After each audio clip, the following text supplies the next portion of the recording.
What's going on here? It's a place where some of us go to indulge our depressions with other killjoys like you and me. May we inquire what it is? This is where you come in. What do you mean? Tell them what I'm trying to say. He makes... Pull to open. Pull to open. Yes, and what do you do? A labour of love. They're fools. They think they will achieve something. You're scared of them, aren't you? Up the killjoys! Silence! Time to get really depressed. Here come the drums! Candyman, Candyman, Candyman, Candyman, Candyman, Candyman, Gordon Bennett. Hello and welcome to Pull to Open. We're really so glad you could join us on our random adventure through the show. We are delighted to call Doctor Who.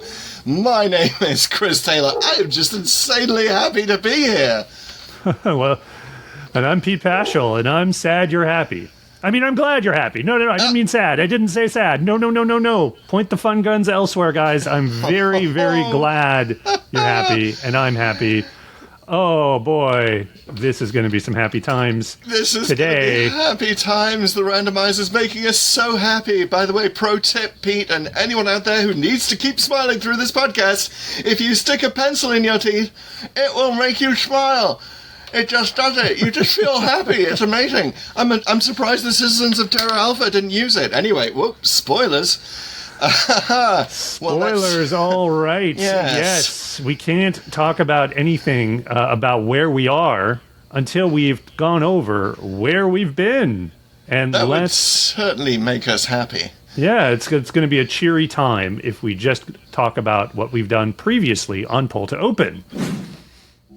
So, a few stories ago, we were at the fun-loving era of Matt Smith doing his thing, a full season into his run at the premiere, the number one story in that series, which is Series 6, which was The Impossible Astronaut, and Day of the Moon. Lots of fun to be had there. Shenanigans, you might say.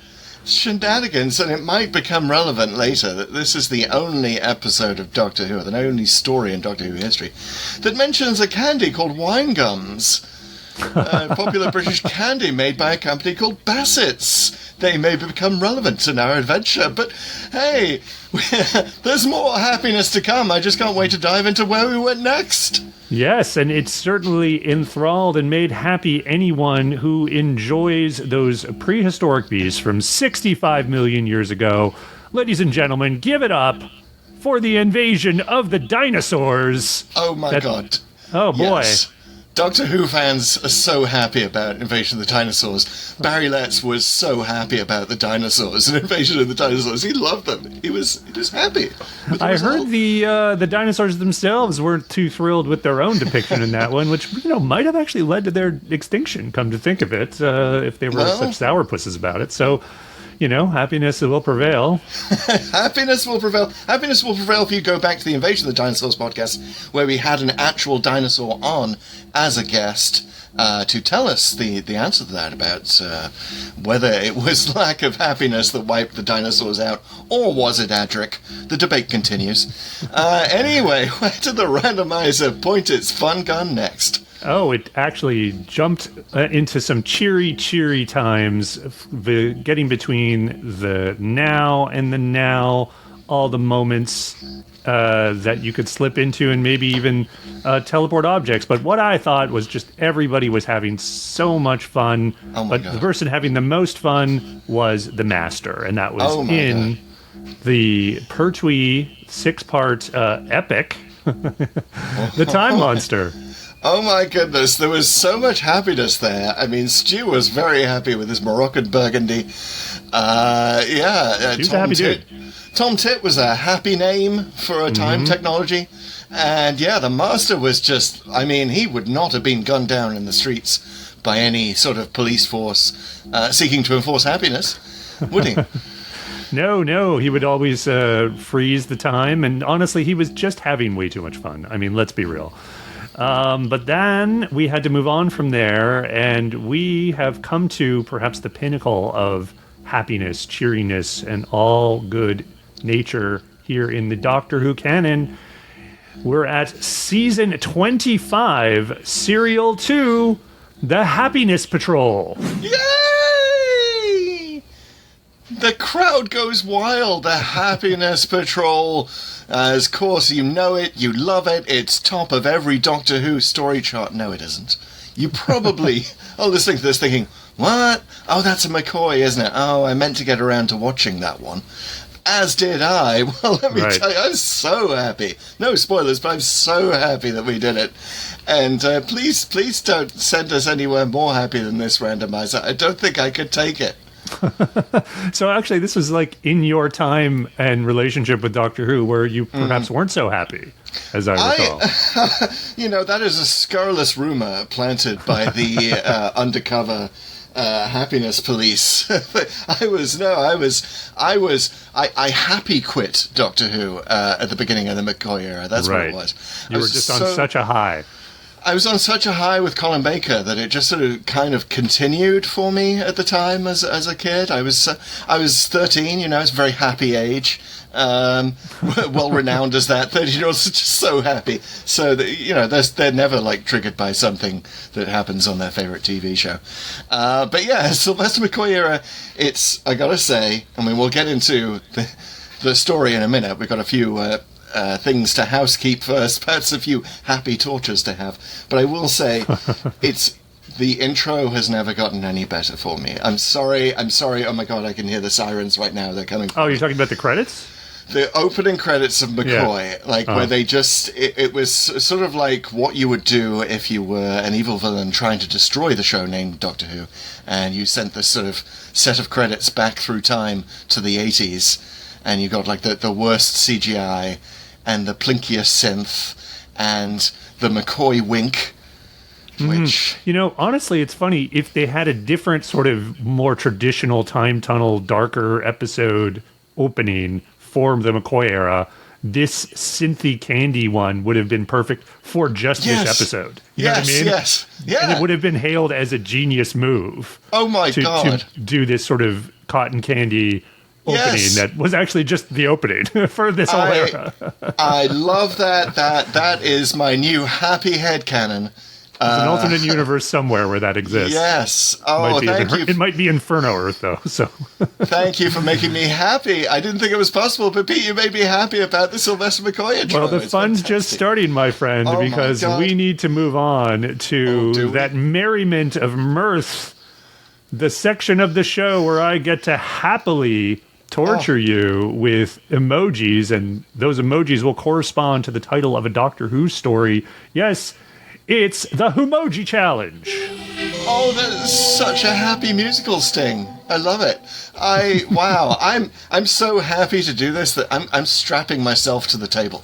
I'm thrilled. I am so happy and just over the moon about this segment. Yes. Each emoji is just like a delicious sweet, like a great dessert, like a strawberry fondant, just sploshing all over me.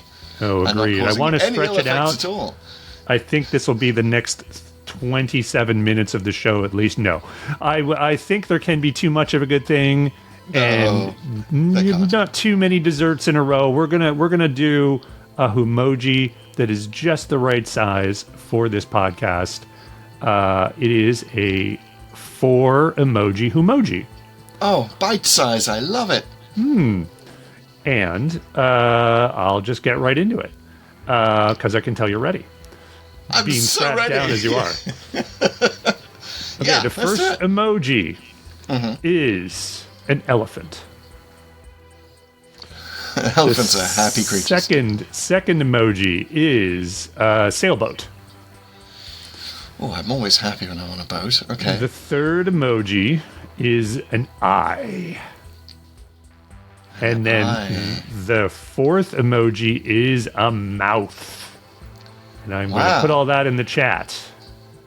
I'm so happy that you're doing that. Because this is really just... There it is. Where's the chat? Can see the chat? I'm so happy creating these I'll throw that in the text, too. Because that's there we go. There we go. I'm so happy recreating these emoji in my head. It's an elephant. Sometimes there's sort of a thrill to being complete ignorance about something, and that's the level of happiness I'm at right now, because I have no clue what this could possibly be. Elephant, boat, eye, mouth.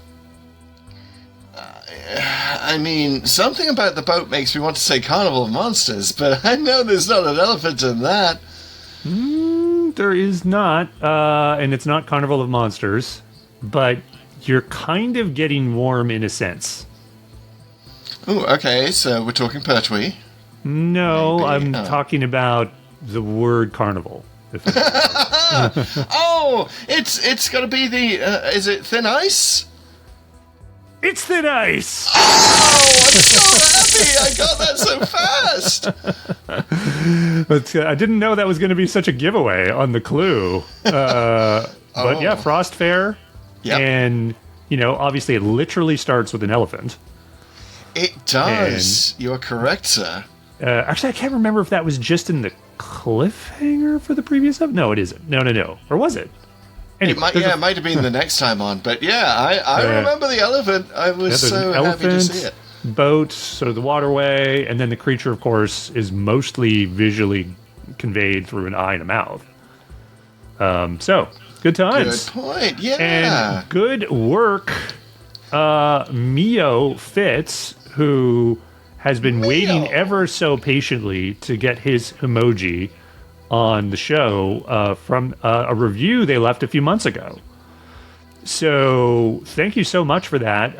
That is a very wise choice to write a review in the Apple Podcasts app and attach a Whomoji to it, because you, Mio, have now gone ahead of several other people who have submitted Whomojis, and I've even slipped this one in before we do the final one from one CT Tig, who gave us a whole batch a while back. I figured I'd mix it up a little bit before going up to his final one. So thank you, Mio. Thank you, Mio. You've made me so happy. Oh, Mio, Mio. And yes, I cannot wait to get back to the CT Tig challenge, as it may be dubbed sooner or later.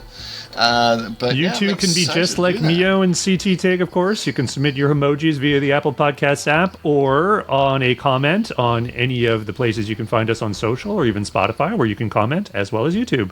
Of course, you will have to wait at the back of the bus for us to get through the ones that have come in through reviews. But if you would like to resubmit your emoji on an Apple Podcast review, we will be happy to put it to the front of the line. Yes, I was thinking of like the happiest place on earth, and if you leave your, you can leave your emoji challenge wherever. It's like standing in regular line. That's fine. You're still happy in line at Disneyland, but if you want your e-ticket, if you want to go straight to the Fast Pass, you put it in a review. And something else you can do, if you're not too happy with that company known as Spotify, you can do what some of our listeners have done and create burner accounts so you can participate in the next segment that we call Poll to Open. If you're on Spotify, pull from the bottom of the screen. That's right, there it is. It's the poll for the Happiness Patrol. And if you just can't wait, if you are so happy to vote right now as a participant in the Poll to Open democracy, you can do that. We're so happy to announce that these polls will stay open for over 1,500 days. Mm-hmm. And we are very happy to give you some preliminary results from that happiness fest known as the Impossible Astronaut and Day of the Moon. Pete, who's the happiest creature in the race to be the top rating for that show? That would be the Dalek, which is our rating for a happy episode of Doctor Who, or rather a good episode of Doctor Who. And following very closely behind that is the Viscount Banger. In fact, the vast majority of ratings basically are debating whether this is one of the greatest episodes of all time or just a great episode of Doctor Who, which I think is a very proper debate for this one, as we both agreed this was an amazing episode of Doctor Who. And our ratings, of course, yours was the best of the best, the Viscount Banger.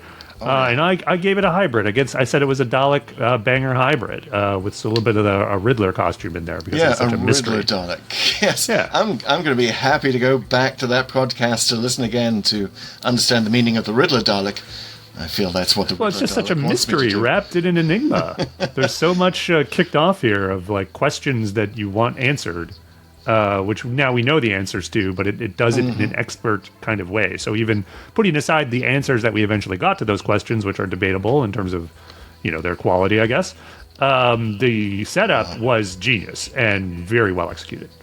I was happy with season 6. I know a lot of people weren't happy, but they're being rooted out as we speak. They're being rounded up and forced to play fruit machines. But something else you could do, if you are so happy, if you've caught the happiness bug, and I hope you have, I hope you're listening to this on Saturday morning when it drops and you're just full of happiness at the weekend and you're thinking, my God, how can I show my happiness to this show that has given me so much joy, absolutely none of it fake? How can I help to support that joy and keep it going? Well, you can rattle some money in our tin cup. You can donate on Spotify if you just download it and set up your burner account. If you're on YouTube, you can be a true companion, an ace, if you will. You grab your baseball bat and come along with us. We'll provide the nitro. And if you don't have anything for a tin cup just yet, you can follow us on social. We're Pull to Open on TikTok and Blue Sky, Pull to Open 63 on Instagram, X, most other places.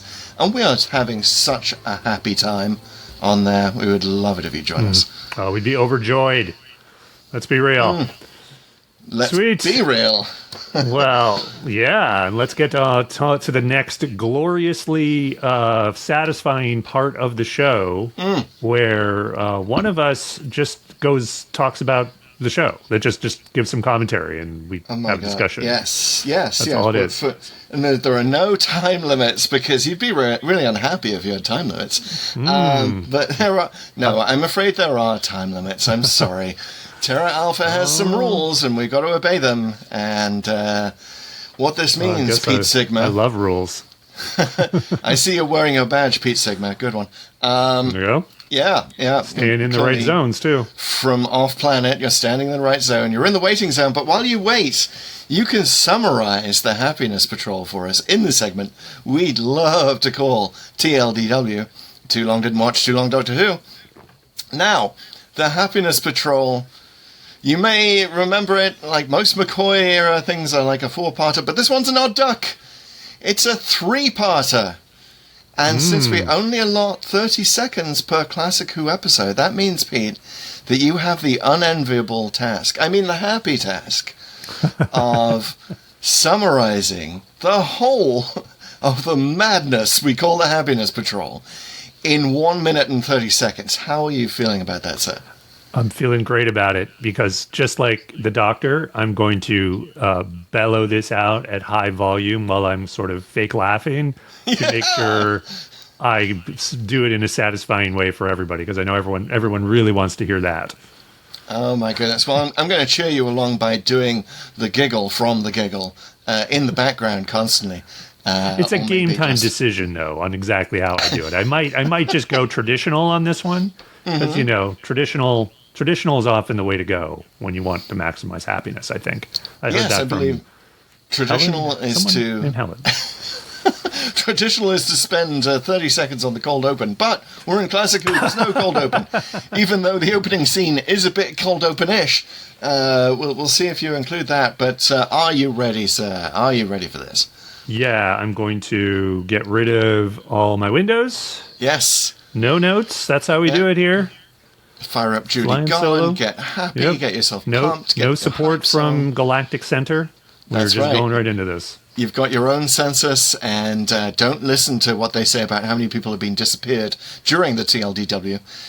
It is not at all a cover to round people up who are not happy while summarizing Doctor Who. But you are not going to be rounded up, sir. You are happy. You're ready to summarize this. And we'll get started. The official Pull to Open summary of the Happiness Patrol in 3, 2, 1, go.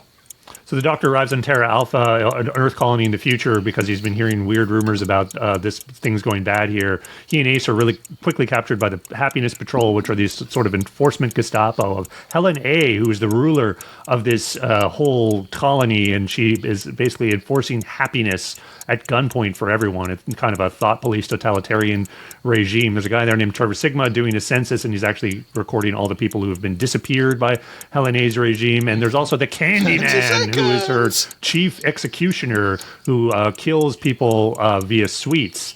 So the whole population is repressed, and basically the Doctor escapes. But Ace keeps getting recaptured, and the Doctor meets a guy named Earl Sigma, who plays the harmonica and is basically visiting, but he got trapped there.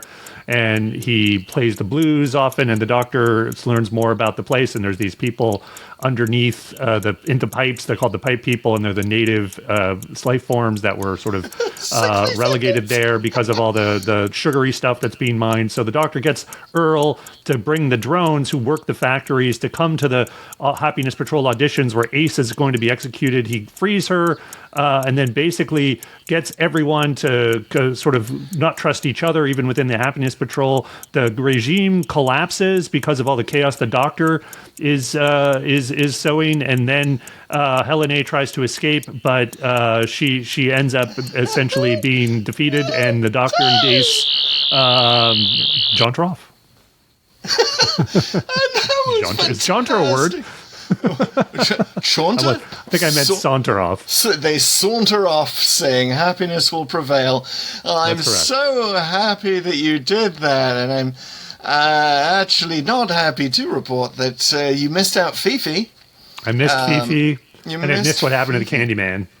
Yes, the cat. Well, okay. Let's do a post game analysis where you get to explain yourself and also throw in those Fifi and Candyman explanations.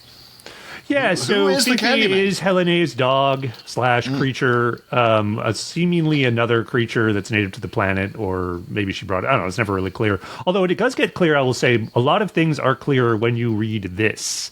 Yes! Which is the Happiness Patrol novelization, which I happen to have and have owned for many, many decades. I read it once long ago. I read it in preparation for this podcast.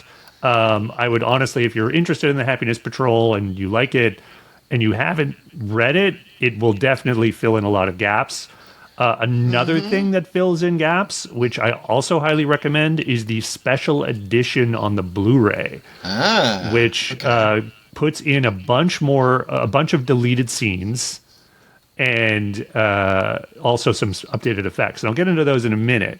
But yeah, and so Fifi is this dog that's sort of vicious and hunts Ace and the other folks, the pipe people, through the pipes. It sort of gets blown up, but then doesn't, and then it gets buried under some sugar. The stalactites sort of sugar in the pipes fall on it. And then, of course, the Candyman is hoist on his own petard. He gets gunked by his own fondant surprise in episode 3. I will say I didn't consciously leave those out. Obviously, there's a lot of back and forth in this one that's difficult to summarize. But their actions, both Fifi's and the Candyman's, honestly are matter a lot less than you think, right? Like they're just kind of mostly there for show, which is one of the sort of weaknesses of the Happiness Patrol. And there are weaknesses, but there are a lot of strengths. And it's having revisited it now for the podcast. I've watched it twice, the original version and the special edition. And I'm kind of happy I did both. There's sort of a lot to work with here. I'm going to say that right off the bat. Yes, there really is.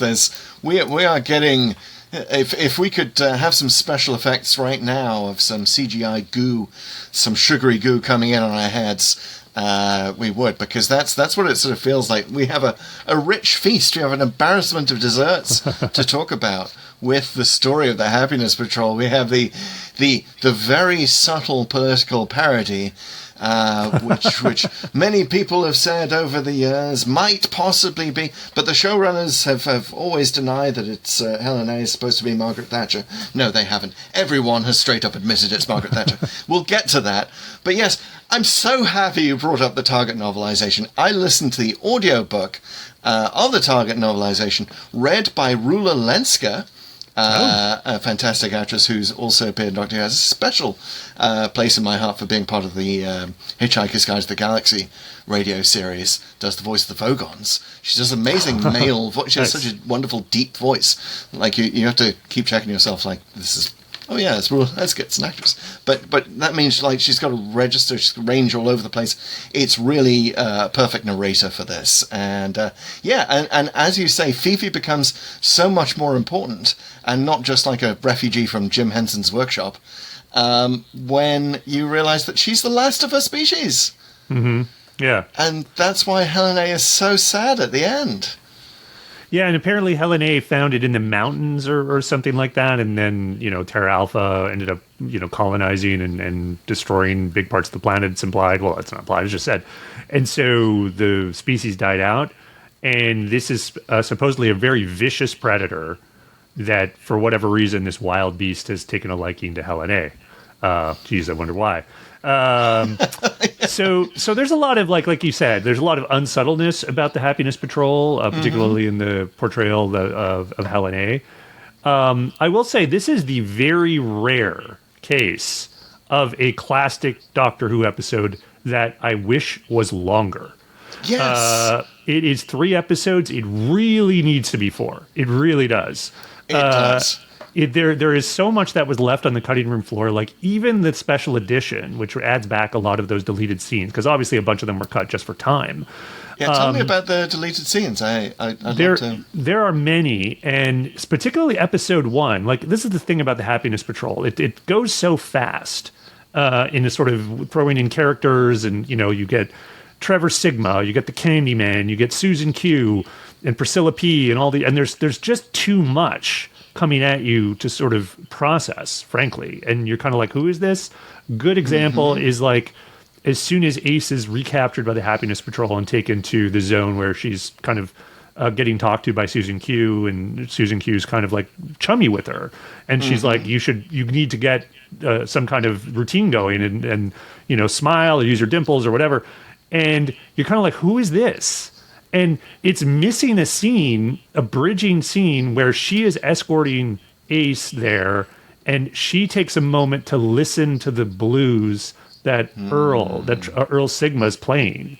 And they have this really great moment where they find they're more kindred spirits. They're more in common than obviously looks like. And that is so important, because otherwise you just get into the next scene and like you're like, who is this Happiness Patrol woman? Is she captured with her, or is she her guard? You don't even really know. They don't even get that context. So that's just one example, but there are so many others. The Candyman gets a much better entrance.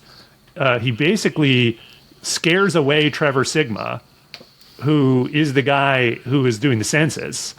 Right. And Trevor Sigma comes in because he said, well, last time I was here 6 months ago, I didn't talk to your they don't call him by name, but his significant other or whatever. It wasn't that, but it was like the he who shall not be named almost.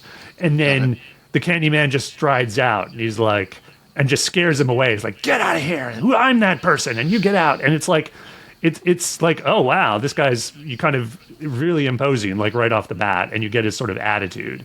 Whereas I think the first scene in the broadcast version is the Candyman just pulling that lever or something like that. Like, it's just like the execution's called for, so he does the fondant surprise through the pipe, and you're kind of like, okay, this is weird.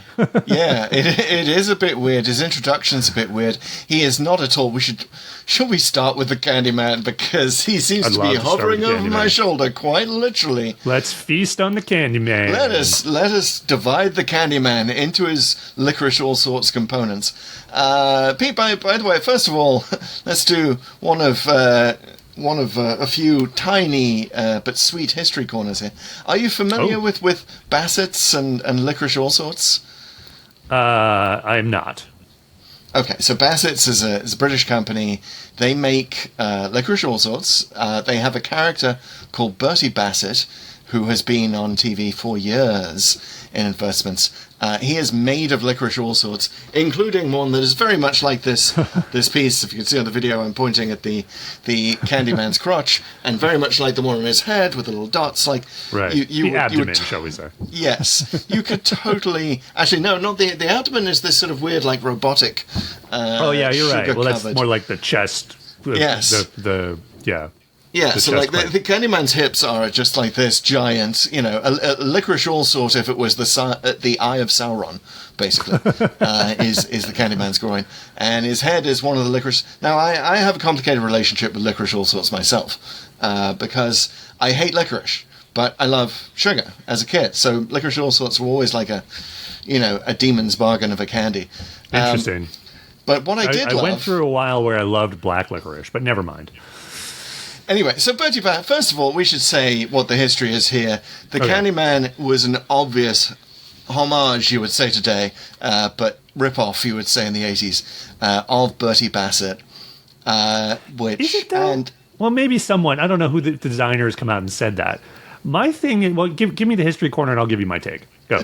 Sure. Well, first of all, yes, but you have to have seen Bertie Bassett every single day. I mean, it's I just watched the BFI commentary where about a year ago they got the Happiness Patrol cast and crew together, and I think it was sort of straight up admitted in that he was like you can't not see that and see a Bertie Bassett parody.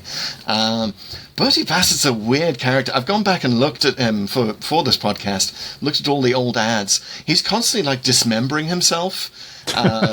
There's this whole ad thing about how you might turn a bit Bertie, and bits of people's anatomy turn into licorice all sorts, including in one Adam and Eve themed advertisement, Adam's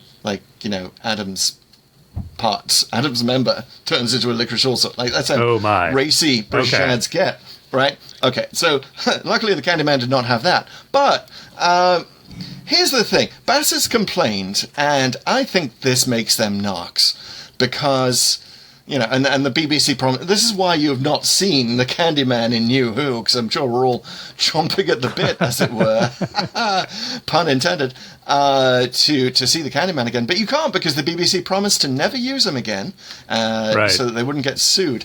And I just got to say to Bassett's, it's the company that makes licorice all sorts, you are also the company that makes jelly babies. Right, and okay, yeah. Jelly baby. I mean, is there anything more Doctor Who has advertised more than jelly babies? And we're talking about something very specific when we say jelly babies. Bassett's may not have invented them, but they did come up with this brand called Peace Babies, which is what jelly babies originally were. They were released to celebrate the end of World War One. And as soon as World War II came along, they stopped calling them Peace Babies. Anyway, Tom Baker sold jelly babies on Doctor Who for year after year after year. That's kind of the point. Like, there's two things. One is that the presence of a candy constructed villain, I mean, it's an advertisement for candy. It's basically an ad for what they're selling. Like, it's good that this is out there for them. Imagine a whole season arc where the Candyman's the bad guy. You had, like, the sales would probably get a bump, I would imagine. They would. Now, secondly, I would just say the idea of some things, usually an evil villain, constructed out of candy is hardly, like, super original. I mean, come on. Like, you having someone constructed out of candy is just an idea that's returned to many times in fiction, and it's just going to look like that. They're going to have this idea of like sweets and icing and all the rest. So I think it's perfectly defensible that we both sort of came to the similar, beings in just this concept. So I say BBC, just forget about Bassett's. Just go grab the Candyman, do more with it, do more candy stuff. It's fine. And you could even, like, for New Who, reimagine it a bit if you didn't want to do the exact right drops. Now, back to the Candyman in the show. The 16th Doctor is the Candyman. You heard it here first. Go ahead. There you go. I friggin' love the Candyman. I think he's great. I love the voice. I love the eyes rotating and spinning, and love that his whole attitude is just, I'm a complete dick. But he's made out of candy, because I think that is such a subversion of, children's expectations about sweetness and candy. And He's kind of like this, this is like the thing I like, but it's evil and terrible. I think it's very smart and memorable for kids. They clearly spent a ton of budget on this part of it, not just the Candy Man, but the Candy Kitchen, which is one of the most elaborate sets in the whole thing. And it's good to keep coming back to it. I love how he answers the phone, Candyman. it's like, okay, that's awesome. Right. That's right, listeners. Leave us a review, and Pete will leave that on your voice answering machine. Yeah, it just works so well in his little shrill voice. It's just like, okay. And the thing I just say, kind of what I said at the end of the TLDW, which is that it's a shame he actually doesn't really get to kill anyone aside from the guy who's executed. Like, you really want more of this. You want more of him either poisoning people with that's the sort of implication, if he's not drowning them with it in a pipe, literally, which is what happens to that guy. He's poisoning them, I guess, or what have you. You want to see just more creativity and aimed at this. Like maybe it's like even candy canes that shoot out of his hands or something like that. Like he has some kind of candy themed weaponry. You could do so much with this idea. I'm almost begging whoever does Doctor Who next to like bring back the Candyman, given what we just said about the BBC and Bassett's and all that. Bring him back, have some more fun with it, because he is freaking awesome. I think you just put your finger on something that summarizes the whole Happiness Patrol. You want to see more creativity aimed at this. You want to see more money aimed at this. You wish that you could... Like, I had this deep desire watching the Happiness Patrol to set up like a GoFundMe where we could just somehow send money back through time just to get the BBC to, like, put this on film, at least. Or, like... Pay the guy who's operating the boom mic a little bit more to actually lean into the performances, because there are a lot of, like Ace especially, poor Sophie Aldred, like you can barely hear what she's saying in some scenes. Like it's a bit of a show on its last legs feel to it, unfortunately. But yeah, in props. some ways that's kind of okay in this one, because I'm really putting an emphasis on kind of, because I completely agree with everything you said. It's just that like one of the things that seems clear here is that Helen A's regime is kind of on its last legs, and they're kind of fading out, and that her authoritarian regime has kind of led them to a bit of a dead end. And this comes out a little more in the special edition. I'll say a couple more words about that, because it's not just extended scenes. They do some extra special effects, which are good and subtle. Not subtle, but like... It's not all the time and in your face, but they give more of a sense of scale. They sort of, that opening shot even is a pan down from a cityscape, as opposed to just sort of this backroom lot or wherever they're filming it at the BBC studios at the time.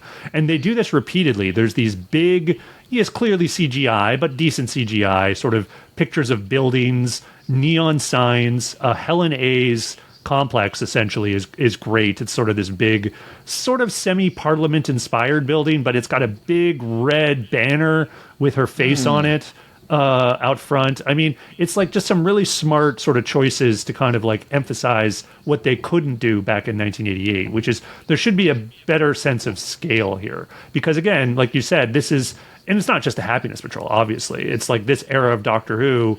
I mean, if the rest of Doctor Who was made on like £5 an episode, this is maybe like $2.50. Like, maybe half of that spent on the licorice all sorts that they put the Candyman together out of. No, I do. I think this is a good point to segue to the writer. Graeme Curry. I always want to give a shout out to the writer, especially if it's someone who's like, this is his only Doctor Who, right? And he was a up and coming playwright. The younger Andrew Cartmel saw one of his plays, said, hey, you should write for Doctor Who. And give the guy credit. He came into Cartmel's office like almost every day, it seems, just pitching another idea. And finally, he was just so despondent about his chances of ever coming up with a Doctor Who story. He was like, oh, well, what about Planet where you just got to be happy all the time? And like and then they were both brilliant. Like, wait a minute. Run with it. Yes. But the poor guy, you mentioned that there's an establishing shot now. He like opened his script with like, let's have an establishing shot of the planet to make it clear that this is not Earth. Like, let's do it a bit sort of greeny, reddy, like, just so you know we're in the future, right? So, yeah, I wish he'd been around to see the special edition, see he finally got that. But yeah, we should also mention, on the Candyman front, he did not imagine the Candyman to be a robot. Right. Yeah, he originally envisioned him to be much more human-like, at least. So there's always even in the novelization, this idea that there is a confectionary center somehow to the Candyman, even in the book, because there's a point where, this is actually shown in the first episode where he cuts off his thumb, and in the book, they sort of have this aside about like, oh no, it's not that serious, but he does have to reattach some like nerve endings or whatever.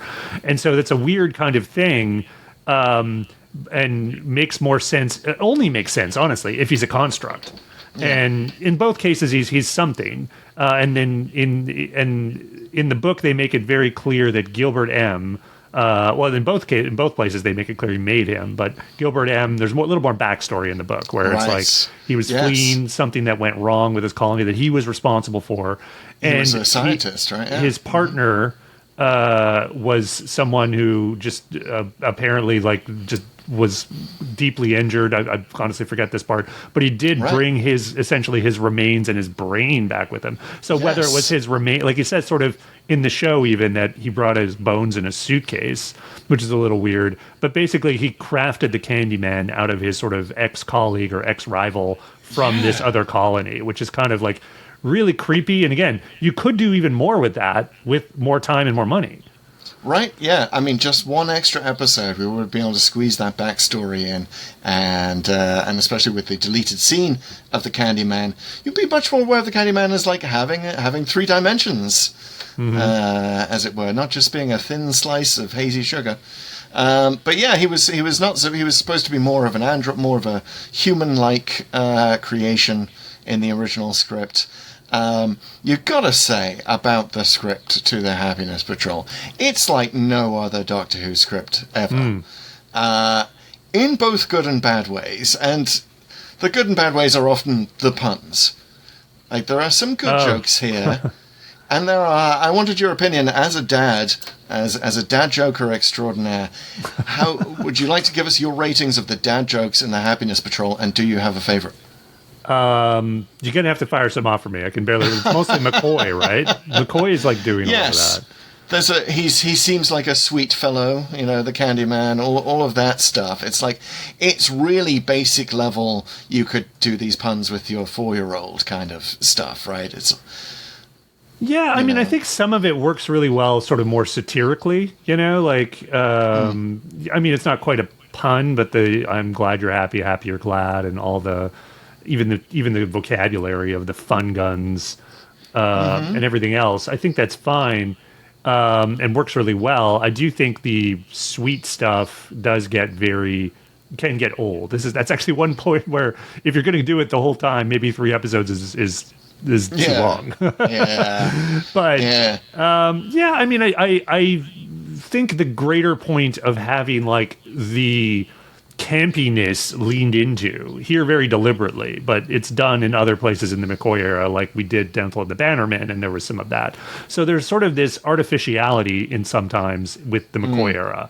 And I think here it's to the episode's advantage because you are in this sort of funhouse mirror world with some film noir and sort of over the top, pink and happy imagery all over the place. So you're already kind of supposed to be in a more unreal place. Oh yeah, the TARDIS gets painted pink, which is kind of a really neat scene. I love how McCoy's reaction to it. It's almost like the opposite of Eccleston, where he's just, oh yeah, that's really cool. I love that. Whereas Eccleston would like want to shoo everybody right off the bat, right? Point your fun gun somewhere else, he'd say. Yeah, it's, I mean, you, on the one hand, so many puns, on the other hand, just a lot of lines that just sort of read like someone, in the theatre who's aware of like comic timing for a play. I mean, I love that when the Doctor just walks up to one of the prisoners who's on a fruit machine, Graeme Curry's original idea, like vast banks of fruit machines that they're supposed to play. And he just walks up to him and says, hold the 2 bananas and nudge, never fails. I love that. Like almost a New Who line. Yeah.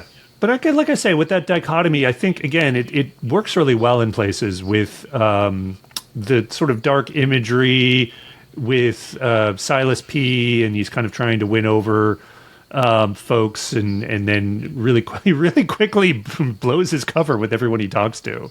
It's really quick on terms of his getting people to trust him and then selling them out to the Happiness Patrol.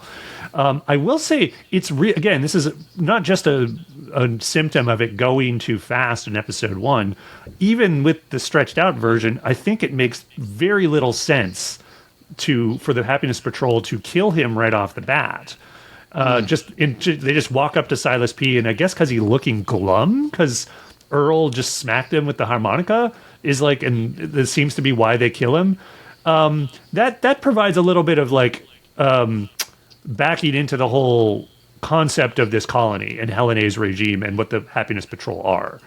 And I think, it's again, the conceit of the whole thing where it's this totalitarian regime that's strictly enforcing happiness as kind of thought police and has these goons going around.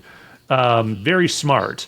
But again, I think they could have done a little more to almost establish the rules of the Happiness Patrol in a sense, because the Doctor uses that idea that he's super happy is sort of fake happiness at the auditions to turn the tables on them and really sow the chaos in episode 3, which kind of shouldn't work. You know what I mean? Because the killing of Silas P almost makes it seem like, it's all just arbitrary. They're just killing who they want, and the happiness thing is just a fake veneer over it. But the system is bringing itself down. So I think it kind of works and kind of doesn't, and in the sense that, in the grand scheme of it, like I said, this is a regime on the verge of collapse, and the Doctor's giving it a push, and that chaos of does the logic even work? The soldiers themselves, including the snipers and the Happiness Patrol, are starting to even question what they're doing and turn on each other. But I'd wish there had been a little bit more of, there is a system here, it's just kind of falling apart, on a ground level. We didn't quite get that. We didn't quite get that. We didn't quite get it in the sets that they built, which were supposed to evoke sort of crumbling New Orleans. But there's definitely, it's really dingy, and yet this is supposed to be a place that's where everything has to be happy. That's why they paint the TARDIS pink. Well, why don't the Happiness Patrols paint the walls pink? And to choose something else in Terra Alpha Society, that it took me a while, I think, until I was listening to the novelization, to get that Helen A is first among equals, right? Because her last name is A, right? And it's actually we're going in alphabetical order here, and it's okay, so it's a stratified society. How does that work? Does everyone get one letter? There are only 26 letters. How does this work? And definitely, then the other thought, also, just on the alphabetization, makes it very easy if the space slugs from Dot and Bubble come along and decide to eat all the Terra Alpha elites, which is, they kind of seem like a space slug food there. You could say that. They're being a bit genocide-y. The letter thing is funny, because, I don't think I ever got that even on first or second watch back in the day, that it's a ranking system, and you kind of have to see it a couple times, right, because, again, I think it's just a question of fading memory and probably going too fast, because they do explicitly say at one point, someone's demoted. I forget who it was. It's either Susan Q. I think it's Susan Q. And so they lost ranking in the alphabet with the letters. And did you catch that Helen A's husband Joseph is C, not B? So it doesn't even get B. That actually adds a nice bit of characterization when you think about it. But I think it may be a reference too far. It's based on The Trial by Franz Kafka, Joseph K., the famous opening, Someone Must Have Been Telling Lies by Joseph K. But it's the kind of thing where, again, to return to your point, you want more creativity and money thrown at it. And we've got a good sort of basis for a nice big old sci-fi satirical society. It's just they're not quite exploring it enough, and not quite exploring it in the ways that they think they are. And speaking of which, I want to get to this Helen A as Thatcher thing, which is Andrew Cartmel has said it, Graham Curry has said it, they were all good lefties in charge of Doctor Who at this point, and everyone hated Thatcher. We're in the era, by the way, represented in Father's Day, where you remember you had those socialist worker posters up on the wall in Father's Day saying no third term for Thatcher. Well, this is the point after Thatcher got the third term anyway. And you could, like, if you're sort of squinting, you could say, like, this is a fascinating story here, because this is November 1988. In 1 year, Doctor Who would be dead. Oh, yeah. In 2 years, Mrs. Thatcher's government would be dead. Like, literally, November. Like, it's this weird... And I sort of realised that fact. I was like, is Doctor Who a space bee? Did it, like, sting its opponent, Margaret Thatcher? And, like, it took a bit longer for her to pop off, but, you know, the show had to die in the next year in order to do this. But yeah, it's kind of spooky. It's kind of weird. But what's also weird is it's really not... Like, I didn't get the Thatcher connection watching it. And I, as you know, like, I'm a political Brit. I grew up in the 80s. I am well familiar with Mrs. Thatcher. I didn't get it until that last scene where Helen A is basically explaining her philosophy at the very end. Like, why is she waiting until then to do it? And then I'm like, oh, I see who this is. And, oh, now I realise Sheila Hancock has been deliberately doing a Margaret Thatcher voice all along. And this sort of seems to speak to the point of, like, really the ineffectiveness of parody. Like, you're trying to satirise Thatcher, and I get it. And it's sort of, it's at one remove, which is interesting. It's not like she's doing Thatcher things to the population, but she is doing something sort of a Thatcher adjacent, which is like, you know, oh, everyone, it's almost like a Marie Antoinette kind of thing. Oh, let them eat cake. Like, nobody's happy, but, you know. But it's dark also. By the way, we get the line of dialogue that says, she's killed 17% of the population. Oh, yeah, that's emphasized over and over. Like, what she's essentially doing, some emotional form of ethnic cleansing here. Yeah. Which, there's some kind of population control thing that she's obviously sort of using as a pretense from Galactic Center to do this. But it's clearly all her own. And they emphasize it as well with Trevor Sigma's census, which turns out to be some kind of census of the people missing, which is interesting because it hints that that she's out of step with what's going on in the colonies and Galactic Center. Like, there clearly seems to be, I mean, not clearly, but there seems to be some suspicion about what she's doing from sort of the powers that be as they exist here. It's just the doctor's kind of like obviously not going to wait for the bureaucracy to get into place and send in something. Not exactly a huge bureaucracy, is it? Sending one guy with a scroll. Right. Yeah, and everyone's called Sigma, who's from Off-World, which is kind of neat. I actually kind of like that, even though it's a little like, it's just kind of a signature thing. So yeah, I like on it the too, Thatcher... Okay, on the Thatcher stuff, it's. I think you're right in that it's almost a. I wouldn't go as far as to call it an albatross to this, because I think just saying it's a Thatcher portrayal, it kind of reduces it. It kind of makes it locked in time and probably a little less relevant. And I think there's actually more here that you can kind of mine from this story thematically and politically if you zoom out. And so. I will say the performance is amazing. Like, I think she's great throughout, and you know, she's this villain you love to hate. There's a really good scene. It's actually one of the deleted scenes early on where Daisy Kay is briefing her about the Doctor and Ace and says, "Oh, they've disappeared," and she's super happy about that. She's like, "Oh, that's great. I love hearing about disappearances." No. I mean, they vanished. And then she kind of still has this smile on her face, and she's kind of going like, "Do you mean to tell me that not only have they not been disappeared, but they have escaped?" And then Daisy Kay just kind of clams up. It's just really neat kind of establishing dialogue of who this person is and how she sort of rules with an iron hand, if not being an iron lady, so to speak. But, hey, nice. I see what you did there.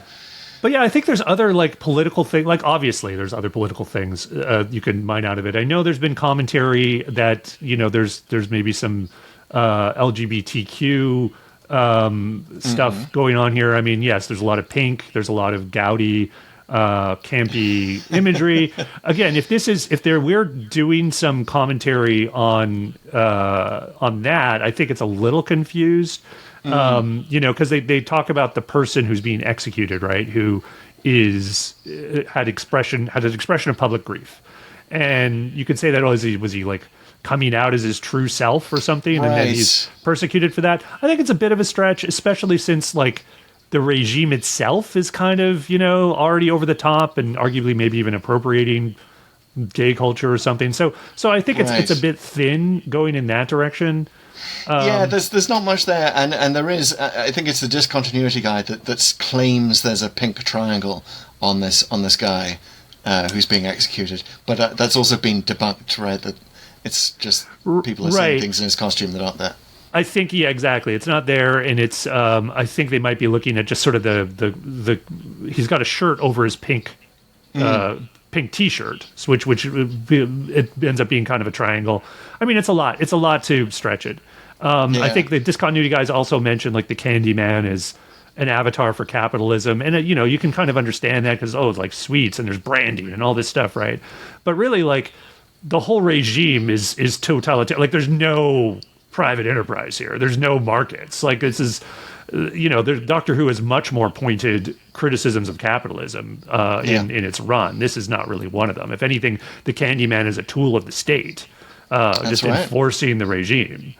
So there's that. You don't come out of this wanting less sugar, to be honest, if you're a sugar fiend. But yeah, there's that. I'm surprised that the Doctor clearly has not yet learned that he could have brought down Helen A by simply saying, "Doesn't she look tired?" Right. That's all it takes. Maybe it was after this that he went and made a study of the Thatcher regime, where she was basically brought down by a lot of people saying, "Doesn't she look tired?" She'd have to do those 6 words and have someone play a harmonica right behind her. And that's the way to do it. Okay, so here's a question for you. Would you have liked the Happiness Patrol better in black and white? Which is one thing they were talking about doing for a while. Oh, no. And then one reason, the Candyman. Like, I think you totally need that multicolored, like, visual delight and terror of him that you just kind of want it. And also, I think that gets across, the color gets across, should get across anyway, the drabness of it, right? In other words, like, the feeling shouldn't be totally black and white. It should be a civilization that was once great and colorful, now in decline. But that requires you to see faded color, which again, I think they do a little bit of in the broadcast version. They do a lot more of in the special edition. So the fact that they were thinking of doing this as black and white kind of tells you where their heads were at. From everyone from Graham Curry to Andrew Cartmel and the director, right? They were literally talking about doing this as a film noir. Because it does have the noirish aspect, and it does rely so much on the blues, and it's kind of this battle between the blues and the music. And again, Graham Curry's original intention was he frickin' hated music that played in elevators everywhere in the 80s, especially. Still does in some places, but not as much as it did that decade. I feel like the 80s were like the high point of music. But his original intention was to have it playing in the background in every scene all the time. Which would, I think, we'd probably be hanging ourselves with candy canes right now. Well, I think that actually happened. Yeah, I think that's I think doing it in every scene is definitely a mistake, and I'm glad they didn't. But I do think it's shown in the broadcast version. Yes. In the special edition, the music in that first scene where Ace complains about it is actually quite loud, and you can hear it. And I don't think it's ever that loud again, even in the special edition. I think it comes back here and there. But I do think it can be used effectively and judiciously to sort of emphasize the gross pastiche of this regime that in places, like maybe even in the candy kitchen and places like that. So I do think they didn't quite miss a trick, but I think they may have overcompensated by sort of not really using it. I think it is a good sort of accent. It could have been. And just to kind of like close the book on the political commentary, I do think, like I said, if you zoom out onto something sort of bigger, I think, and it might be a little more general, but I do think it's stronger just as a condemnation, or not just a condemnation, almost an analysis of authoritarian regimes, how they succeed and how they collapse under the weight of their own contradictions, really. Because it's like, because it is a good roadmap for, like, if you are an authoritarian, like, how to do things, right? You basically have this ideology that people seemingly agree on. Oh, happiness is great, right? Everyone wants to be happy. Happiness will prevail. And you can sort of make that defensible on some level. You have enormous propaganda. You have Helen A going out on everything. She's on every screen, and this is emphasized even more in the special edition with, there's more little screens everywhere, and her face is on them and occasionally doing things. You have a reward system, so clearly, like, there's obvious security benefit to this, and people, you could argue, want that safety. And for a few people, you can even be part of the happiness patrol. But then you have like merciless punishment for people who don't go along. Like, and there's all the ways they execute that everyone's familiar with. You're either killed by the happiness patrol, the Candyman, or at the auditions. It's such a great idea, and it deserves so much more depth than it got. I love the idea that Graeme Curry was inspired by it, by the way. It was like, so much he's sort of inverting the expectations of Doctor Who here, and one of them was he wanted to finally have a Doctor Who story where the Doctor leaves a planet and then everyone is less happy as a result. Which I love, but more soulful, right? It's really going for something deep there, and the whole blues and jazz thing, and Earl. I mean, Earl's a bit of a cardboard cutout as a character, unfortunately. He's just like... Well, it's also so random. Like, he saves the Doctor, and I don't know why he would, from Silas P. That's basically how they meet. Yeah. And why would you risk that? Well, like, you're basically risking the happiness patrol would come after you, and you're sort of keeping a low profile here, it seems like. It seems like he's a Sigma, so he's from elsewhere, so he's gotten trapped here, and he's basically just decided to sort of make the best of it. He's supposed to be a doctor, which has got me wondering, especially post Dr. Moon, is Earl a future regeneration? And that's why he's learned to play the harmonica so well. Like, Seventh Doctor had only learned the spoons, but took the Doctor many more regenerations to learn the harmonica. He comes back to help. That's why he's happy to use the name Sigma. And by the way, we should probably throw in like a brief discussion of the Theta Sigma thing. If you remember, go back to the pull to open on the Armageddon Factor, that fantastic moment where, God, what was the name of the Time Lord who just jumps out of the middle of the scene? Drax. Yes, Drax. My boy, Drax. My boy. He just pops out and it calls the Doctor Theta Sigma. And I talked about this on the Armageddon Factor. It's like, what the hell? You just like in the middle of a Tom Baker episode, a guy just pops out and just says the Doctor's name. Like, this is the worst secret reveal ever. And this is them retconning that, which I don't know if this was an Ian Levine thing, the fan advisor that John Nathan Turner had in to kind of say, oh, you need to clean this up, clean that up.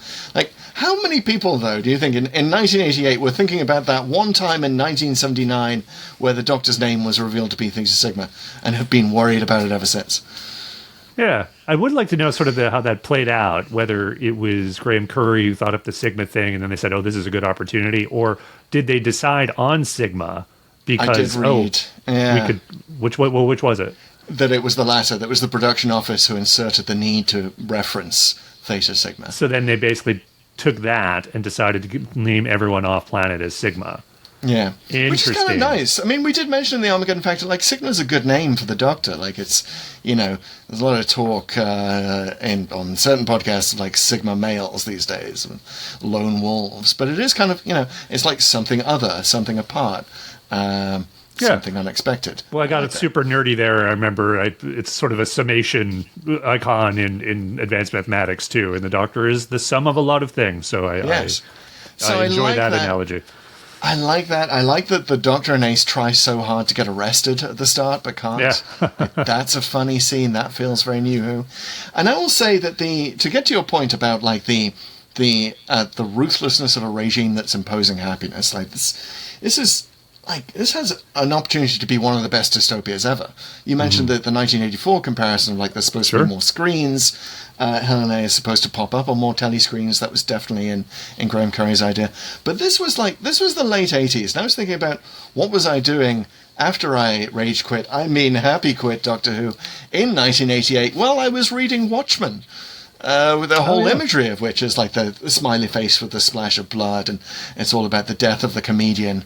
And I think about books of the era like Amusing Ourselves to Death, the Neil Postman book from the mid-'80s, which is very much kind of the same warning as the Happiness Patrol is. I mean, I'd even argue movies like King of Comedy maybe, but definitely like They Live. You know, the one with the John Carpenter one with the glasses. You take the glasses off, put the glasses on, you realise we're being told to consume by aliens, and but everyone just wants to go on being happy with that.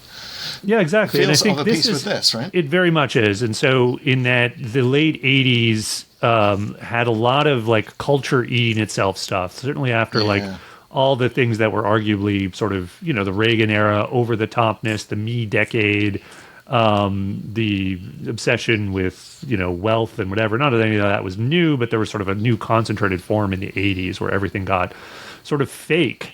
And obviously even the music of the time, which I love, but everything it sort of had this over the top quality. And so by the late 80s, there's a lot of deconstructing of that. And so this, I think, is like as you said, it's sort of a piece with that. It's like the culture eating itself, and look at the Candyman. I mean, it's like it's right there, literally, kind of eating itself in a way. So once again, with just a bit more creativity thrown at it, would have been something really memorable for the ages, I think. And it doesn't get that far away. I mean, it is the script's a bit confusing. Like I don't like I don't like Susie Q and Priscilla P, which is obviously a reference to Priscilla Presley. And the Susie Q thing, obviously so many songs written about Susie Q.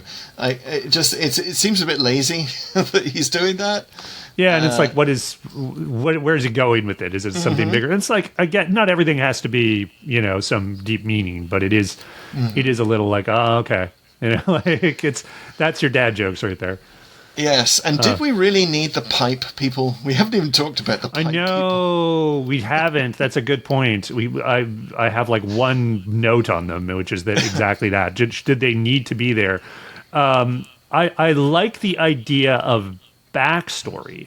And that's one thing that's really missing here. How did this colony get to this state? What was the crisis or something that happened where Helen A was able to seize power on this idea?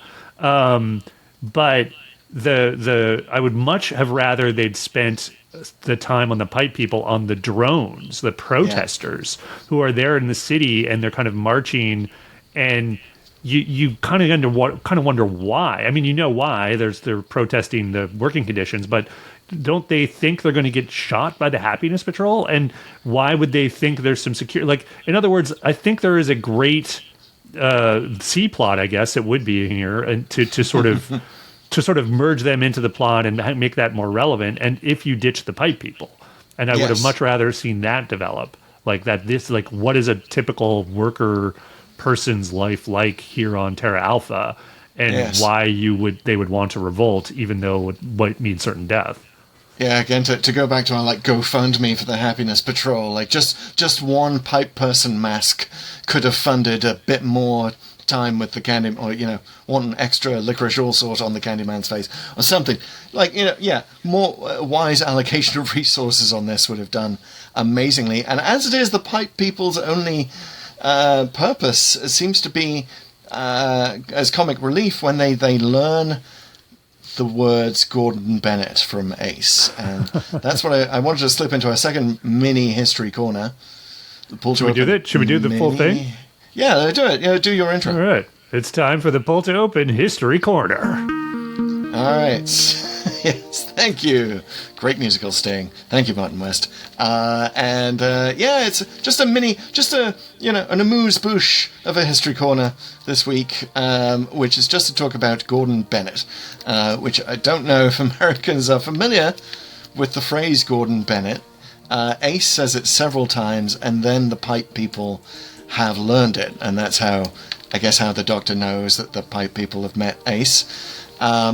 But she says it, and it's a British expression. It doesn't really... It's one of those things that Brits do when they're... we had for years to come up with things to say rather than swearing, and Gordon Bennett sounds like you're swearing, but it's a thing you could say even on primetime TV, so it got very popular for that reason. But its origins are shrouded. It is likely derived from James Gordon Bennett, who was a Scot a poor Scotsman who emigrated, made it big in American media in the 19th century. Basically, he was, if you watch Succession, he was like a 19th century Logan Roy.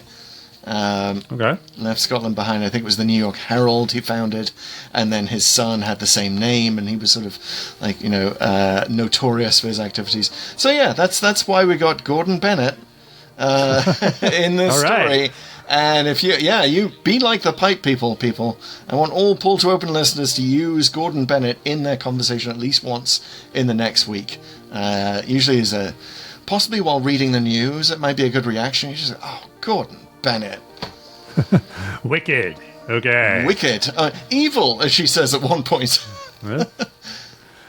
Well, that answers the question of who Gordon Bennett is, but there are other questions that we need to answer about the Happiness Patrol, and those are, of course, the 4 questions to Doomsday. That wasn't very happy music. Okay, no, I know. Why did the randomizer take us here? Oh God. Okay. Well, I got a big and heavy thing to lay on the audience here. Oh, okay. Why don't we just get to all the other reasons first? Well, let's get the first super obvious one, which is the Doctor name checks Invasion of the Dinosaurs. Yes! Essentially, right in the first scene. I mean, his first literally scene. the first conversation he and Ace have are like dinosaurs I have seen, and that the Brigadier has seen, and he mentions multiple T-Rexes that he's seen. Right. Which I guess is referencing not just Invasion of the Dinosaurs, but what else would that Probably be? the Silurians, and you could argue, he was in the Ronnie's TARDIS in Mark of the Ronnie, so I probably saw those embryos. I don't know if that really counts, though. They're barely born. But yeah, so there's that. Yeah. That's obvious, because that was something we did 2 stories ago, something like that. I go back to 2 stories ago. Go back to the opening to find out how long ago it was. I mean, because we did 2 Pertwees in a row, they kind of blended into each other. It definitely, I'm sort of going in concentric circles inwards towards the most personal to me. But I feel like this is a randomizer being a bit cheeky and referencing our many discussions about politics in Doctor Who in the new seasons. Go listen to our cold takes, or hot takes rather. Hot happy piping takes on the new season, where we reference this many times, particularly in Lucky Day. There is Who to Political discussion is one it's very current. And here's the randomizer being like, oh, you think it's political now? Let me show you the episode where everyone was like, no, we're literally ripping off Margaret Thatcher and Bertie Bassett. I will also say Severance. I don't know if you have watched Severance, Pete. I have not. I absolutely bloody love it. All sci-fi fans should watch it. There's innies and there's outies, and they're the same people. And when they're I know innies, the premise of Severance. Yeah. I'm sorry, for the viewers. Yes, so for the viewers. So there is a character called Helen A. They're all named with Mark S. The any versions of the characters all have single letters. And I was rewatching it recently, and so the randomizer chose it as like a perfect counterpoint to that, I guess. Helen A, Helen A, really not a million miles apart in many ways. Perhaps Helen A should have been severed. But to get to the most personal point, and here's the big bummer. I'm sorry, audience. You may need to look at some happy images while I talk about this. But this is the Doctor Who that the randomizer takes you to if it wants to talk about pet death, because of course that is the final defeat of Helen A. Is that Fifi dies, and of course we learn more in the novelization. Fifi's last of a species. It's even more sad. But there's also a point where they're like, you think they've killed Fifi in episode 2, and they're just like, did they just shoot the dog? That's a cast iron rule of drama. You don't shoot the dog. But no, Fifi dies twice. So it's two pet deaths. One pet death that isn't. And sad to say that my beloved cat of 15 years, Mowgli, went over the Rainbow Bridge on Friday, just 2 days before we recorded this podcast. R.I.P. Mowgli. Very happily. I mean, he had an amazing life. It was the best way to do it. But oh my God, randomizer! What in the hell are you doing? I've got this vision now of the randomizer being the Candyman, and just sort of it's evil. It sent me to ultimate pet death trigger warning episode right when I lose my pet. Thanks, Randomizer. But hey, thanks, Randomizer. This is why I'm being extra happy, extra gleeful throughout the podcast, because I want the Randomizer to not think I'm not happy with this choice, because who knows what it'll do next. Yeah, well, I'm sorry to hear about your cat dying. I think if there's any solace, it's that I think because Fifi's a dog-like creature, maybe Mowgli would have been happy to see Fifi die. Oh yeah, throwing it out there. It's possible. You're not wrong. Maybe it's what Mowgli would have wanted. So let's go with that. I neglected to ask him. He did watch the Happiness Patrol with us. But, well, that's so nice. Yeah, I'm glad you have didn't that get his memory. opinion on Fifi. All right, we're going to have to move on to the second question now, and that is, what if the evil plot had succeeded? All right, well, this is a dark episode already, as we talked about. Yeah. Helen A is really bad, and she has succeeded in murdering 17% of a population of millions. And even before you learn all the scale of that, there's the number of disappearances in the corner of the screen when I think Joseph C. is watching the woman from the beginning get offed by the Happiness Patrol. So there's a lot of mass death here. Right. So it's you kind of shudder to think what happens if she does succeed, and you can sort of imagine future versions of this colony actually literally doing some thought policing, maybe with higher technology, and figuring out exactly who's really happy and who isn't, and deprogramming them. I mean, it could be some really harsh 1984 type stuff here. But looking at the plot, how would that happen? I think, given sort of the arbitrariness of how the Happiness Patrol enforces things, you could have that version of that scene in the auditions where it just doesn't work. He tries to sort of pretend he's happy, and they're kind of like, nice try. And they haul them back off, and Ace gets executed, and maybe the doctor even gets taken to the candy kitchen again, and the candy kitchen executes him again and again and again, because of course he's a Time Lord, like with this terrible sweet torture. Oh my God. He would have to fatten up Paul McGann until he's like, I'd like to picture Paul McGann on that operating table as Mr. Creosote from the Monty Python Meaning of Life, just having one more waff of thin mint and then exploding. I think Paul McGann would love playing that scene. I had a slightly different take on what happens in the end of this, but yeah, you're right. It would end with the Doctor being strapped to a table and forcibly regenerated with candy, which is hella dark. It's kind of like actually what happens to the Seventh Doctor, minus the candy, if you think about it. So I was thinking about this 17% population figure. Like it's clear that Helen A is deliberately or otherwise misreading the advice from Galactic Center on quote-unquote population control, and Galactic Center's rubbish at kind of following up and seeing whether genocide is actually happening. But if is like 17% her goal and she's just like sticking there, or is it going to get much darker? Because if 17% the goal, you've got this sort of just rolling genocide going on. I think what is clear, because, Earl Sigma is just going to be the first, man. I think the blues men, the harmonica players, they're going to come from all across the galaxy. It's going to be like a blues festival. And you just get an invasion of the blues men who just all woke up this morning and... Coming to Big Finish.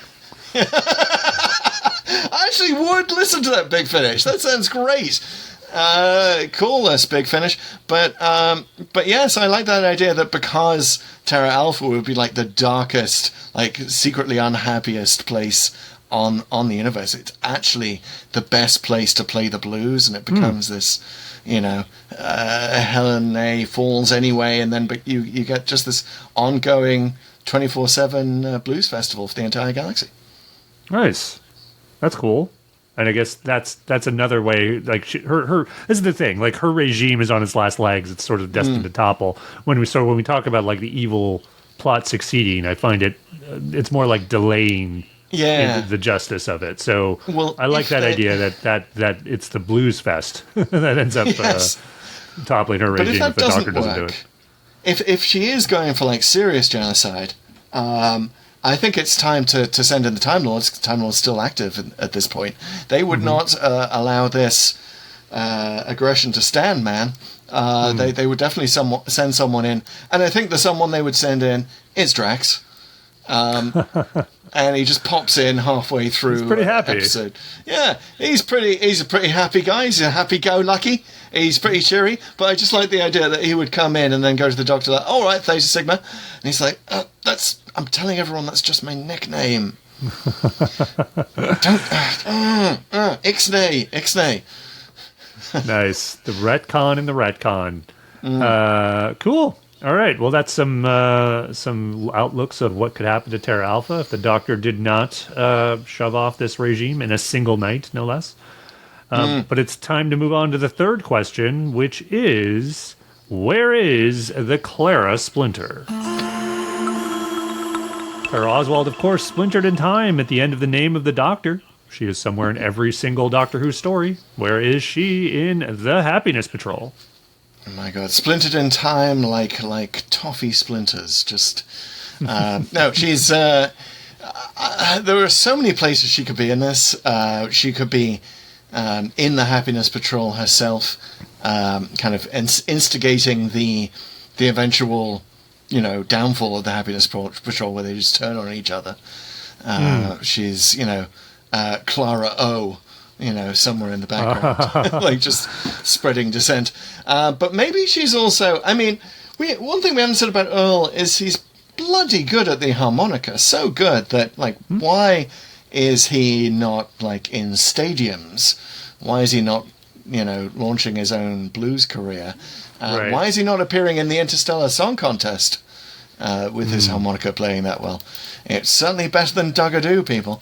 So I think you've got to explain why he's just this doctor travelling around who's learned to play the harmonica. Either you could say he's a future regeneration of the Doctor, or I think maybe Clara is travelling with him and she's an excellent blues musician. Oh, interesting. So they're a duo. Or something. That's right. Does he say at some point he's a musician, not just a doctor? That he kind of Yeah, you get the sense maybe he is it's playing in the Interstellar Song Contest. Who knows? Yeah, maybe. I'd like to see that deleted scene for sure. But it would also explain why he just happened to be dropped there on this planet at this time and left there. She's like, "Oh, just hang out on this planet, babe. I'll be back. I forgot my instruments. I'm just popping back to my home planet to get them. I'll see you here." And then he gets trapped and can help the Doctor, which is the purpose of all Clara Splinters. Of course. That's cool. It's funny you should mention that maybe she's part of the Happiness Patrol. I thought maybe she's actually Susan Q. And I know it's obviously a different actress, and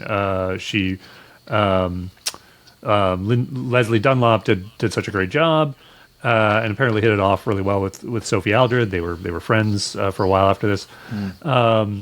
But I like that it really aligns with Clara's character, especially with that deleted scene that I described earlier. Just kind of that depth to the person, to the bad guy. And I also think the Doctor wouldn't recognize her because she has all that white makeup, right? So, maybe she does sort of in some special edition kind of look like Clara Oswald. And it's years and years later and she doesn't know her. So I like that. Also, I got to point out, her name is Susan, and for some reason the Doctor doesn't think she's his granddaughter? What? It's very inconsistent. Honestly, it does stretch credulity to think of Susan Foreman in the Happiness Patrol. Talk about a moody teenager, my goodness. There'd be trouble. she would be the first up against the wall. That's true. In the Happiness Revolution. So, yeah, she's Susie Q. Love it. Sorry, Leslie Dunlop, but you're going to be special editioned out in the next version of the Happiness Patrol with good old Clara Oswald in there instead.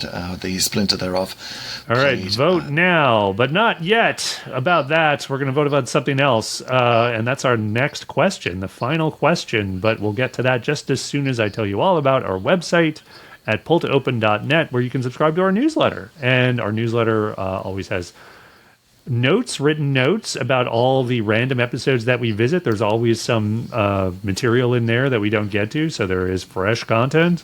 You can subscribe there, and it's a great way to also just get notified whenever there's a new podcast. You'll get an email. Isn't that nice and convenient? Now, we have to conveniently go to the final question, the ultimate question, the only question that matters for the Happiness Patrol. What did we think of this story? The Pull to Open rating system has 7 ratings. There's the Dalek, which we give to a good episode of Doctor Who. The Ogron, which we give to a irredeemably bad episode of Doctor Who. The Professor Hater, which we give to a not-so-good episode, but hey, at least they tried something. The Viscount Banger, which we reserve for the best of the best. The Fixed Point in Time, which is a show beyond rating, usually for reasons of nostalgia. The Lady Cassandra, which is a paper-thin plot, but hey, at least it looks good. Or The Zarbi, which is a show so bad, it's good. What do you say? Where's the Happiness Patrol? Okay, well, Pete, you and the Pull to Open listeners know I love my hybrid ratings. Oh, do you? So I got a pretty sweet hybrid for you. Let's call this one a construct. A construct. Got a pretty sweet construct coming into the candy kitchen right now. And introducing to all Terra Alphans your new High Executioner. It's Viscount Zarbi. Oh, wow. Okay. Yes, I think Nice. this had banger potential. It does have banger moments.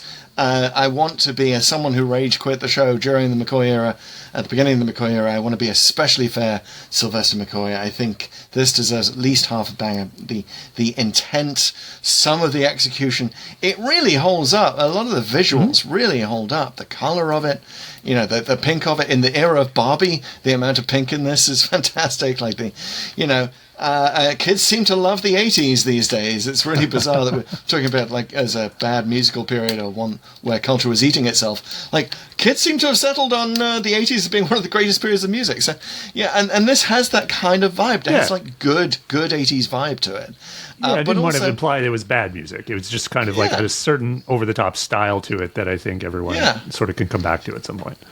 So yes. it's definitely Doctor Who as Fever Dream. If we had a Fever Dream rating, this would be absolutely a fine example of it. But we do have the Zarbi rating of like so bad it's good. I will say that the flaws of the Happiness Patrol are outweighed by how much you laugh at it, groan with it.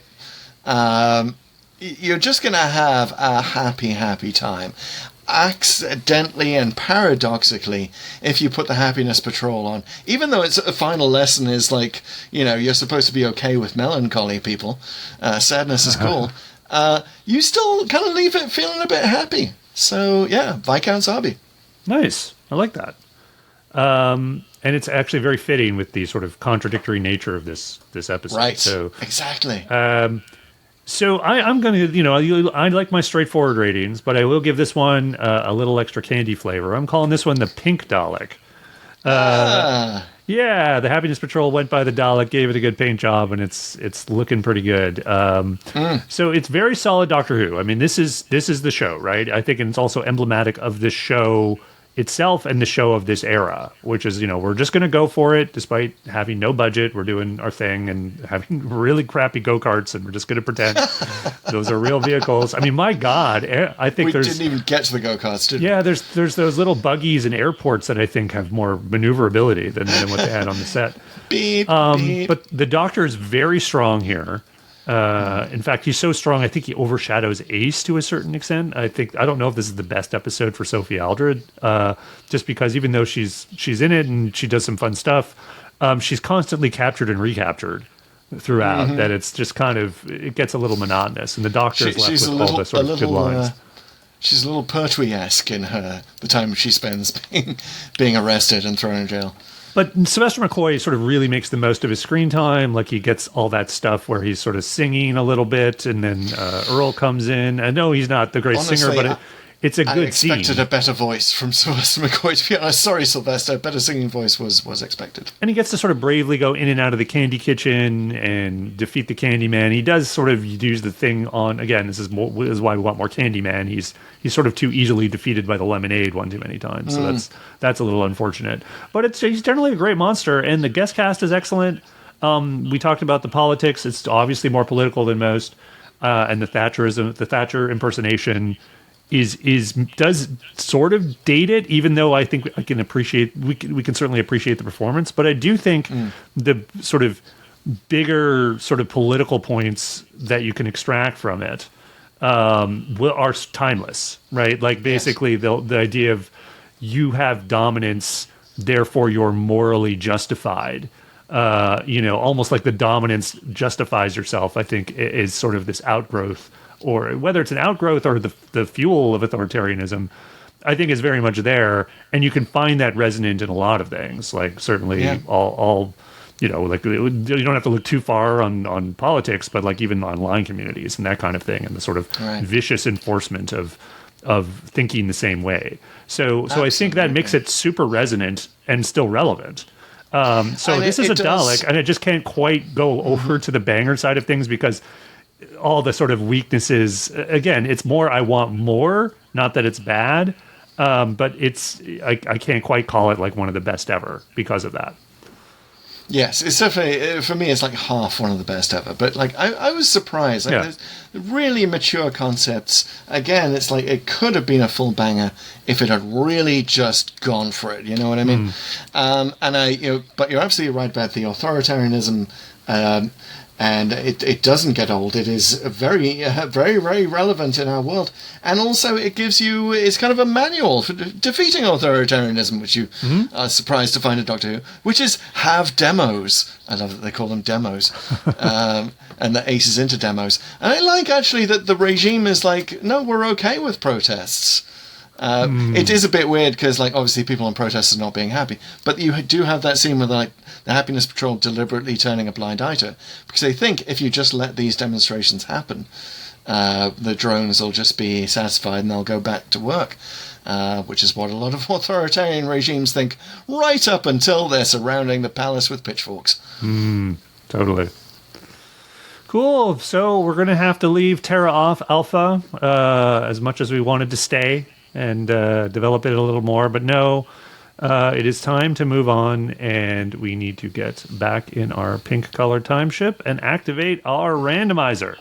Yes, pausing only to consider what a Dalek with a fun gun would be like, and to write a brief pitch to RTD for Season 3, if that ever happens. I don't doubt it, RTD. I'm happy about it. We step into our randomizer, our space-time machine that is going to take us somewhere else in Doctor Who history. Now, this is, as you well know if you've listened to Pull to Open for some time, this is a two-part machine device. It's a console which takes operating from two sides. Ideally, we need a third person in to take off the handbrake, but it's fine.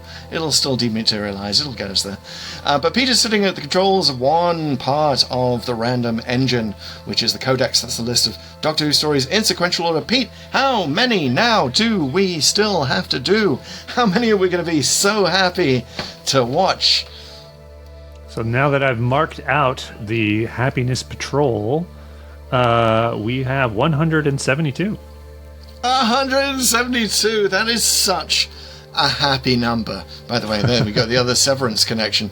If you haven't seen it, there's a lot of office work involving finding happy numbers on the screen. Very, very fever dreamish. Anyway, that's our happy number. But we also like to, before I use the other side of the randomizer, which is random.org, which is the executor, which is using true randomness, which is bits of cotton candy bouncing around the atmosphere, atmospheric noise, cotton candy clouds, you name them, and it creates a true random number rather than a pseudo-random number, which you would get from a fruit machine.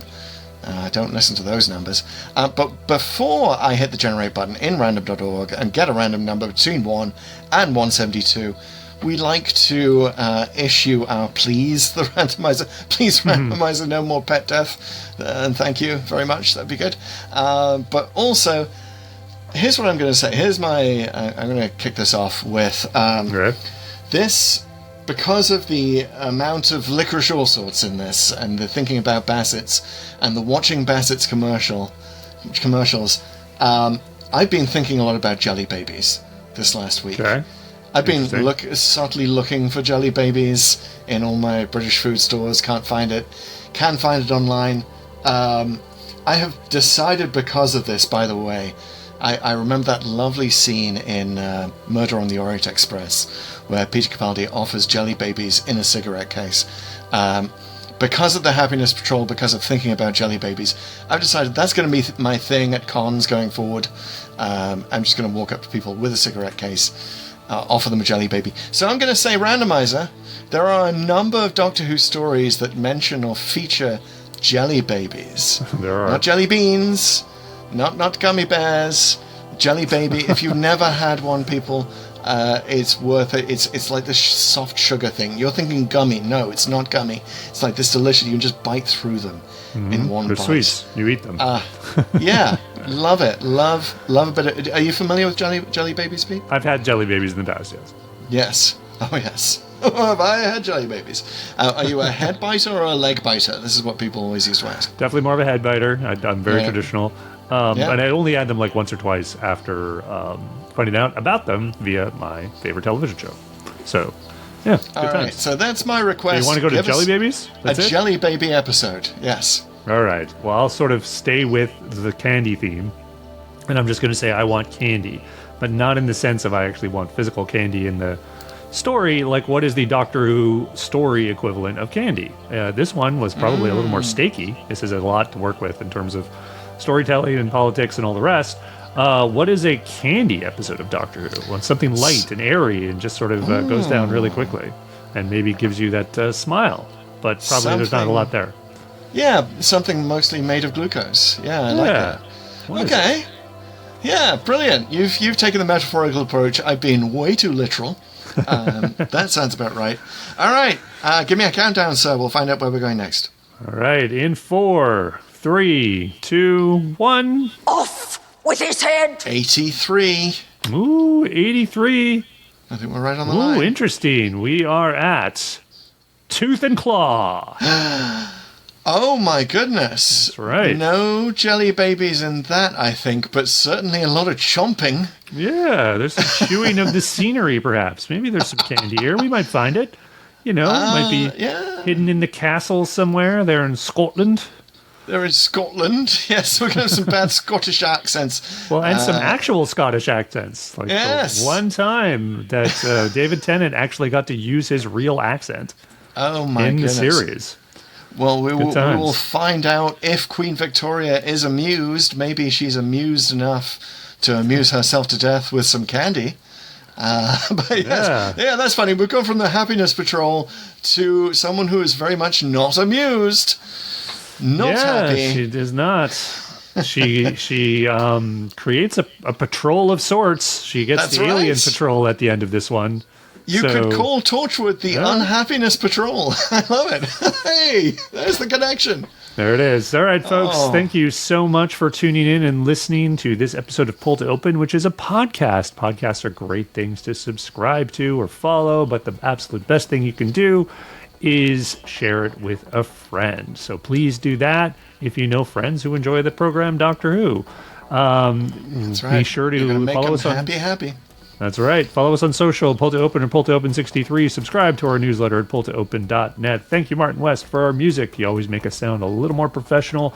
And we'll see you again in a tale of werewolves and queens and accents all over the place. Yes, thank you so much, folks. I know we've been doing a lot of false bonhomie here, but I actually have had a really happy time doing this. So this was fun. Hope you enjoyed it too. Come on back for Tooth and Claw. Happiness will prevail.